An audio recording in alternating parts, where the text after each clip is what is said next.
Hey guys, it's Derek here.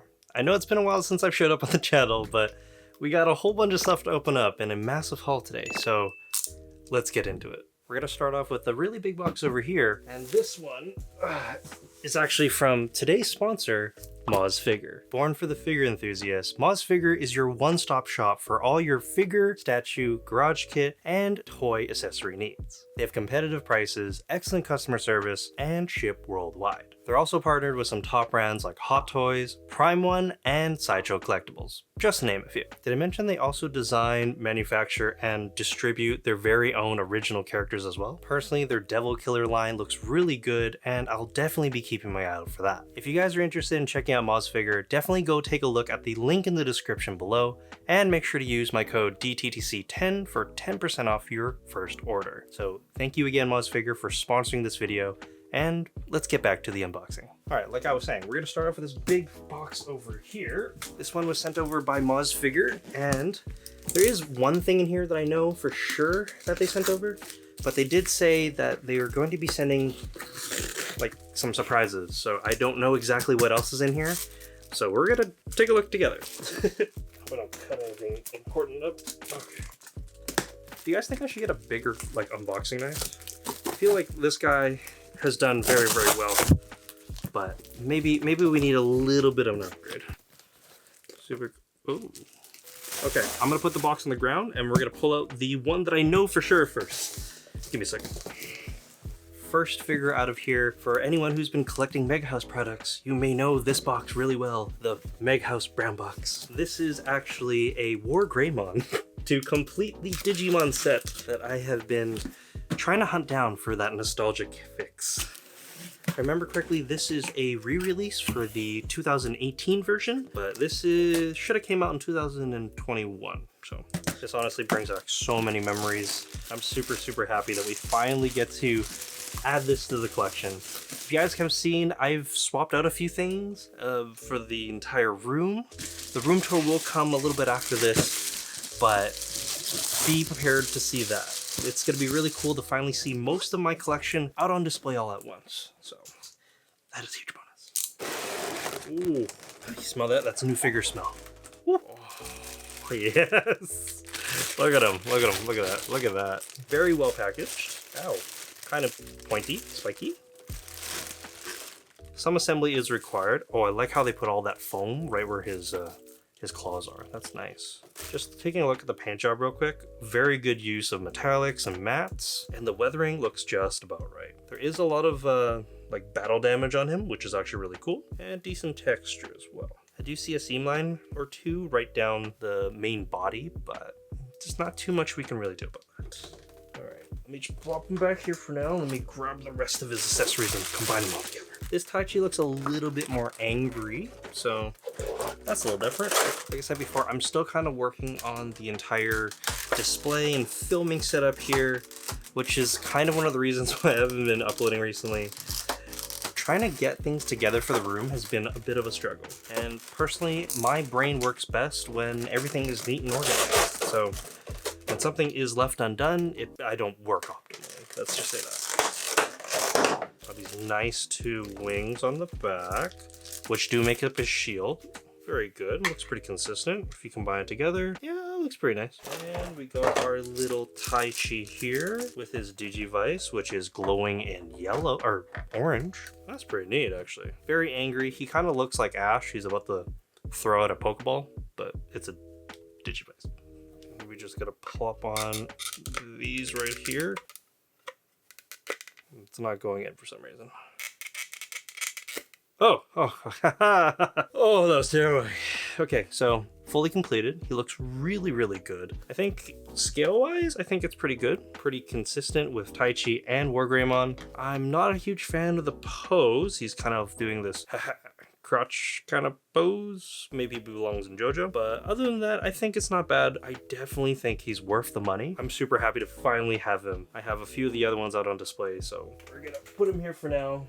But oh, awesome. Moving on to box number 2. We got a Final Fantasy remake, PlayArts Kai Cloud Strife version 2. Oh, that's pretty good. So I guess this is based off of the new remake games.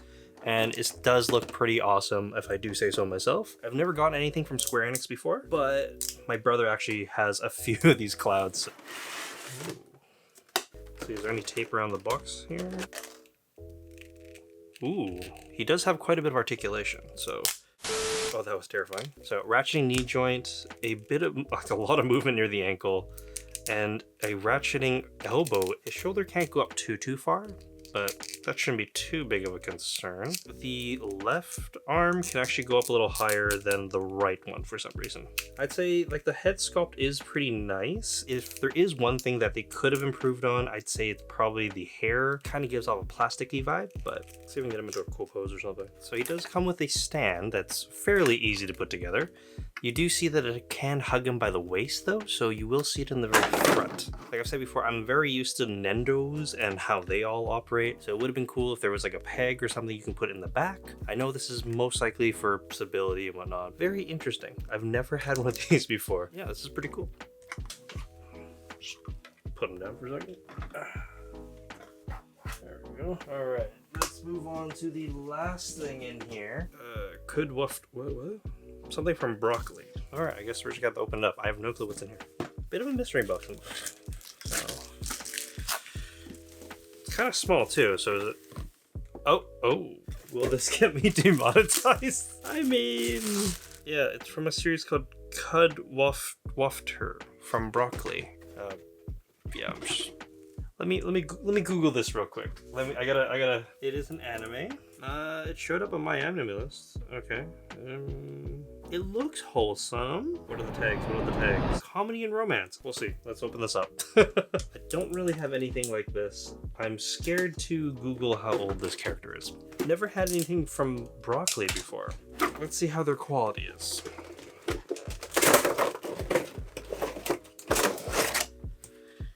Packaging looks pretty decent.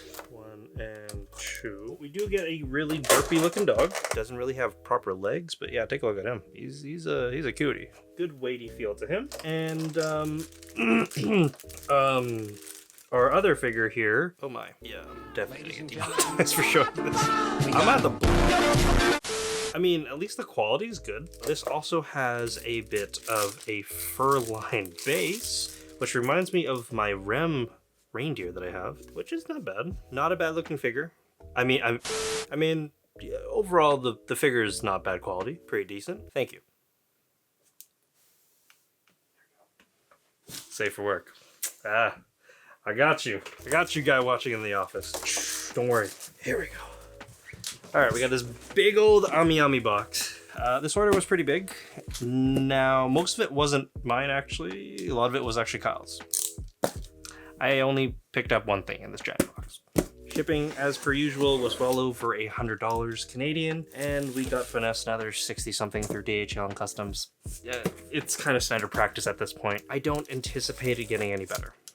But I have heard that there's a lot of people that are shipping their items to the border and picking it up there. So that might be something we might try out and see how that works. Also have to calculate for how much it costs to pick it up, for gas and everything, and if we get stopped at the border, because that's never fun. We got another one of these. Thanks for shopping with us. Bunny Girl edition. There's a ton, I mean a ton of Nendoroids in here. So we'll just see what we get first. Oh boy.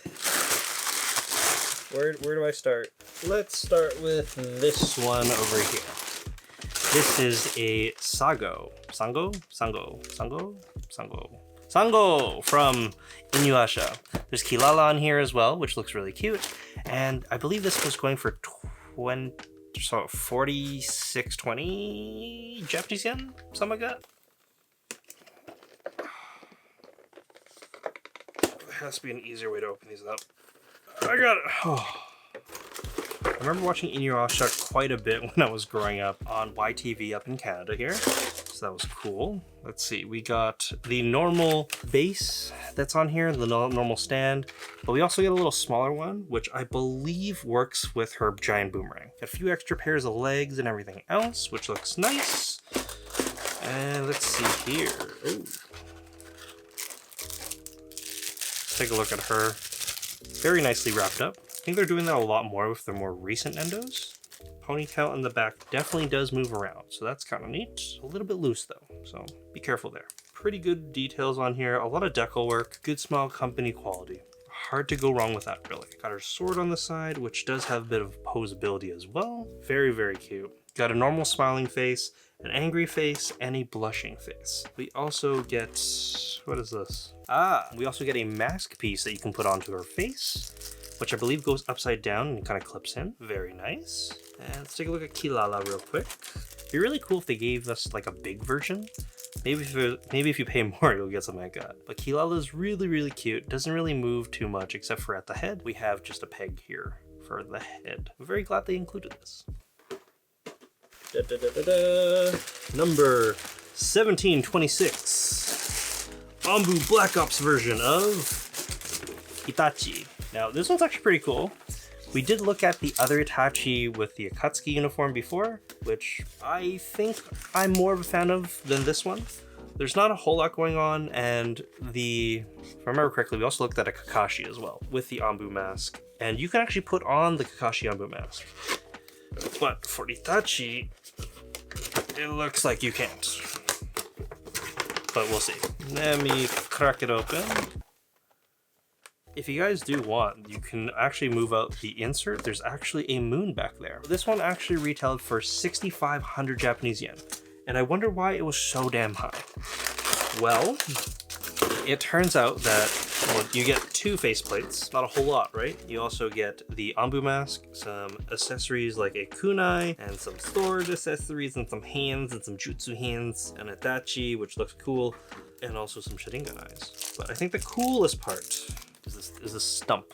They give you this like post thing, but the whole reason why it costs so much extra is because they actually gave you an entire other body.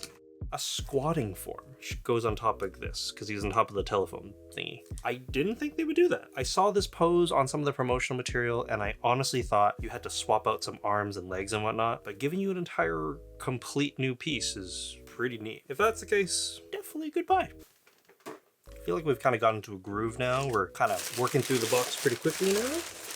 The next one here is number 1768, Geto from Jujutsu Kaisen Zero, the movie. Personally, out of all the villains, I like him the most. Well, there's not a whole lot to choose from, but he's one of the cooler ones. I also like his design a lot. I like how he's wearing like a traditional monk kind of outfit, which does make him a little more unique than everyone else. It looks pretty cool. You definitely get a few extra faces. You get his regular smiling face, a closed eye smiling, and also like a disgusted face. We do also get a customized base, which I highly, highly appreciate. And yeah, we also get a student ID. If you guys have watched the movie, you'll understand what I'm talking about. Honestly, it's been out for so long. Am I spoiling anything if I talk about it? Let's see. It doesn't look like there's a whole lot of articulation in the legs or the arms because the robe kind of gets in the way. But other than that, he does look pretty good. Definitely like a solid Dendroid. Not gonna wow you too much, but if you're already collecting the line, definitely need to pick him up as well. Okay, yeah, well, I dig this. Only a few more left in here. We got a JoJo Nendoroid next. This is number 1815. Jolene. Focus. This is going for 4,600 yen. And looks pretty standard, if I say so myself. Definitely has that same design language as all the other JoJo boxes. Got that nice little embossing that's kind of raised. So kind of cool how they're going above and beyond in some lines for that. Anything in the back? Oh, looks like you get Jolene, normal expressionless face, angry face, and kind of smirky face. You also get this random mouse thing. I personally haven't gone to Stone Ocean yet, so can't tell you too much more than that. But yeah, she has blue dangly thingy powers. Looks like they are staying with their JoJo design language when it comes to their Nendoroids, where the elbows and the knee joints actually move. And she does have quite a bit of detail on here for something this small. It's also cool that you can also see the star on the back there, because she is a JoJo. Very nice, very nice. I feel like they could have done a slightly better job of hiding the head split right here whenever you're moving things apart, because she does have multiple colors on her hair, which may have made it easy. I don't know. Designers, let me know. Her braid actually can move. That's kind of neat. Has multiple points of articulation. Not bad. There's a re-release of a figure here, number 772. At least I think it's a re-release. Of Daichi, our captain. Now, for whatever reason, I don't know why, this actually costs very, very little. Like under 40 or 4,000 yen. I don't know why this one is so inexpensive, but Daichi's really cool. Captain of your favorite boys, or my favorite boys. I love how his box is very easy to open. Here we go. And honestly, I think this is a steal. With all the accessories he comes with, for you not to charge more, I don't know why. You get a volleyball, you get some crossed hands, you get the little banner that they always have, ton of different hands, a complete lower section of his lower body so he can receive things better, normal face, happy face, another happy face. So I guess he's never angry. And most importantly, you also get a captain jacket. Oh god, oh god, oh god. Sorry, Kyle. Let me grab that. Let me grab that. Oh yeah, you also get the special base that has the power to floor, which also looks really cool. At this point, I feel like they're basically giving this one away. Okay, don't make any subtle movements. I don't want to break anything. We got one more. The final Nendo in here is actually mine. So I'm extra happy about this. This is number 1749, Roxy from Mushoku Tensei. Now, I already have the Iris, which I actually have right here. Very cute, very cute. And we're gonna add her to the collection. If I remember correctly, this is going for like 5,700 yen, which is a bit on the higher side, I think. Especially if we're comparing it to the Daichi we just opened up. Where do I start? There are so many accessories. So you get her normal face, slightly angry face, blushing face. We get a bent knee, so you can do some of that. We got her staff, and also a book. She looks very, very cute. Her hoge, I think, actually moves around a little bit. Very, very good. And also the pigtails, I think, also move. Very good. And she's wearing white pantsu. Can't wait to get more of the Mushoku Tensei Nendoroids in, because I need the whole set. I'm super, super hyped for the new season of Mushoku Tensei that's coming out. The promotional material looks very good, and I can't wait to continue the story a little bit more. Very good detail on the hat. Let me see how the hat fits on the head real quick. Do we have to take off the hoge? Very, very solid. Yeah, very quality Nendo here. Last box, here we go. Now, for anyone who has a keen eye, you'll probably see this is another Mega House box. This one I've been waiting for an incredibly long time. So much so that I don't even remember when this originally released anymore, because I bought this locally, and yeah. I picked this up for $359. I ended up using a lot of my loyalty points at Toytards for this. Oh, come on. There we go. I couldn't stop at just one Luffy. We actually got Bellman, Gear 4 Luffy V2, or maximum something, say that again. Now, this was actually Mega House's response to the crazy inflated prices in scalpers, while also at the same time cashing in and making a butt ton of money off of anyone who wanted the version 1, which I am lucky enough to actually have right over there. I'm gonna open this up here, but for a deeper comparison and everything else, I'll probably do a separate video. I also have another special surprise that will go very well with this. Oh, that smell. Box looks good as usual. Very, very nice. A lot of metallic on the outside. It also has that dreaded metal wire thing. Why you gotta include it, man? You know I struggle with that stuff. Ooh. Why you gotta get the wires? It's been a while since I've seen a maximum figure have to be combined or put together. Usually they just kind of come fully assembled. You know what? Let's just grab the base first and then admire the base. Beautiful. Beautiful base. Chunky. I love it. It smells new. Oh. Woo! Okay. I mean, he's a chunky boy. Very, very big in the middle. Has a good amount of weight to him. And the shading, immaculate like usual. Now, I kind of like how they did everything a little bit different than the other one, which does kind of make you want to get them both. The coolest thing is he's actually doing like a Superman punch more or less from his right side, and the original is doing it from the other one. So yeah, if you're a crazy One Piece fan like me, you can kind of sort of justify it, I guess. Oof. He has a massive peg for this in the back here. Let's just plop it in. Look at that! Great facial expression, beautiful teeth, great effects on the side here too. And the coloring is just, it's a work of art. I mean, like, what can you do to make this even better, right? Like, it's not like I have an add-on piece or anything that I'm gonna add on to this. I'm very glad I picked this up. Originally, I was going to pass on him because I already have one, but this is too good not to get. This is beautiful. I'm very, very happy that I got him. That was a pretty big haul, I think. Don't know how it's all gonna turn out until I edit it, but I think this is a pretty big haul. I feel really, really happy. I'm adding so many new things, so many big pieces to the collection, and we're definitely not done yet. There's definitely more to come, especially for the Luffy. We have something else, so you might want to stay tuned for that as well. And as always, if you guys enjoyed the video, please consider giving it a like, and let me know in the comments down below what you like the most out of this entire massive haul. I'd love to hear your thoughts. I guess I will see you guys at the next one. Promise not to take a break anymore, or I'll let you know if I'm gonna take a break. Okay, bye.